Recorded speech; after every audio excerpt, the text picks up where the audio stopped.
صباح الخير، صباح الود، صباح المحبة أعزائي المشاهدين. أعزائي رحب بكم بالترحيب مع فقرة جديدة من فقرات المطبخ في برنامج صباح الخير يا عراق. أعزائي طبقنا هذا اليوم راح يكون مطبخ صيني واللي هو سباغيتي شاومين. مكونات طبقنا بسيطة جدا، طبعا على اللي متوفر عندكم في داخل المنزل ممكن تضيفون قرنابيط، ممكن تضيفون لهانة بالإضافة لهذه المواد اللي أنا موفرها هنا، وممكن أنه يبقى على وضعها على المواد الأساسية اللي راح نشتغلها بهذه اللحظة. مكونات طبقنا الأساسية هي السباغيتي طبعا اللي هو مسلوق وجاهز، بداية نسلق الماء والملح وكمية بسيطة من الزيت. أيضا عندنا دجاج 200 إلى 250 جرام، عندنا فلفل أخضر 100 جرام، صلصة صويا 4 ملاعق طعام، نحتاج أيضا إلى بصل 150 إلى 200 جرام، البصل ضروري حتى يعطي نكهة ويعطي الطعم في داخل الطبخة، وأيضا جزر نحتاج إلى 150 جرام. الملح طبعا والزنجبيل والبهار الابيض والزيت هذه كلها مواد بديهيه تضاف مع طبقنا لهذا اليوم. اعزائي الان راح ننتقل الى مرحله اعداد طبقنا لهذا اليوم. مثل ما تشاهدون اعزائي بدينا احنا نقطع الدجاج الى شريحات خفيفه، نحاول قدر المستطاع انه تكون هذه الشريحات مميزه جدا، يعني تكون بسمك نصف سنتيم حتى تسهل علينا عمليه طبخ الدجاج.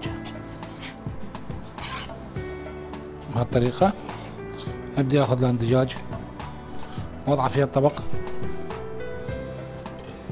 نبدا نضيف الزيت في المقلاة وناخذ الدجاج. بعد ما وضعنا الزيت نبدا نضيف البصل فوق الزيت.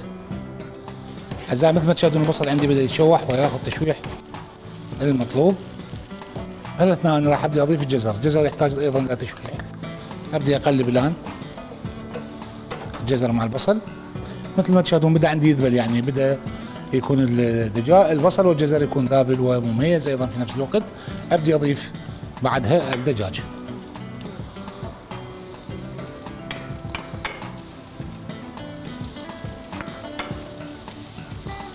ضيف الدجاج.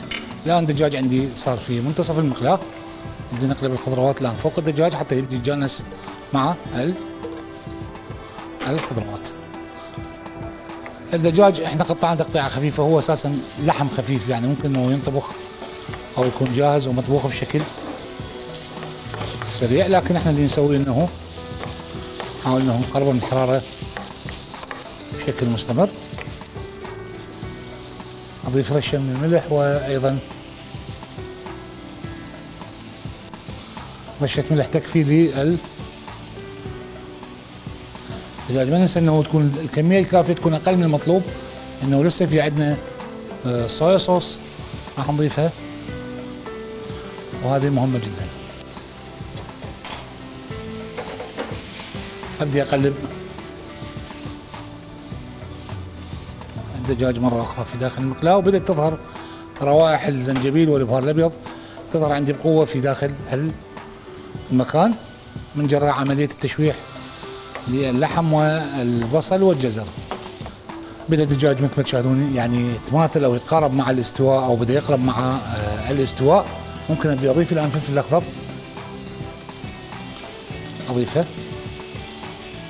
على الوجه.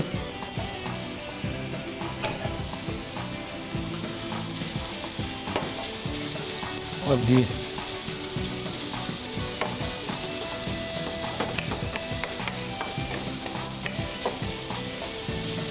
اوزعها في داخل الطبخ.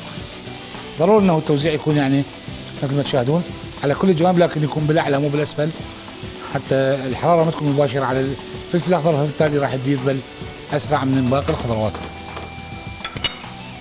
مثل ما وزعنا الخضروات مع الدجاج نبدا نضيف الان صلصه الصويا.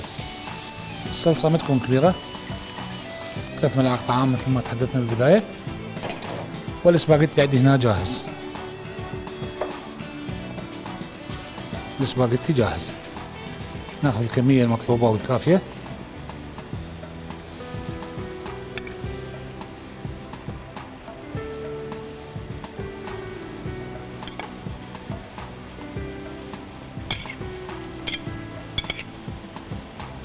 اللي ممكن انه تعطيني الناتج الافضل للطبخ.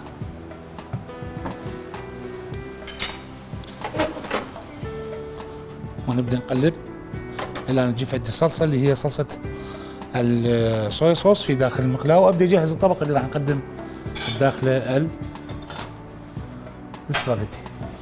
اللي راح استخدمه بالتزيين لهذا الطبق راح استخدم حبه خيار وايضا قطع من الطماطم حتى نعطي تزيين جميل وملائم ومناسب لطبقنا لهذا اليوم. مثل ما تشاهدون اعزائي مستمرين بعمليه السكب الطبق، الدجاج مع السباغيتي مع المواد الاخرى اللي ضفناها اللي هي الخضروات، البصل والفلفل الاخضر وايضا حتى الجزر، ونبدا بعدها مرحله التزيين.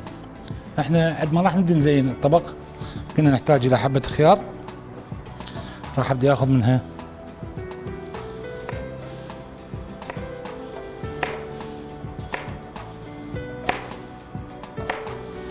هذه الاطراف،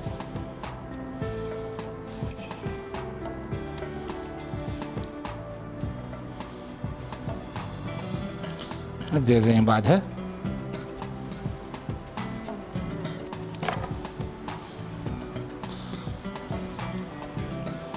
زهرات خيار سريعه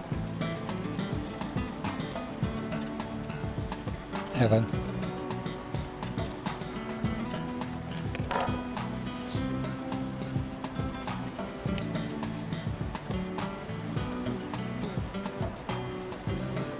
بهالشكل بسيط.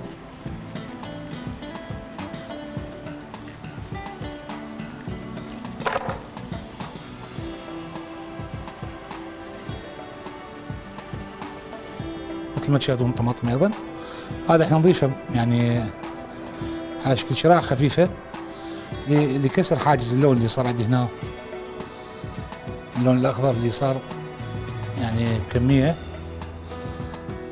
مركزه، نكسرها بالطماطم اللي وضعناها في قلب الطبق.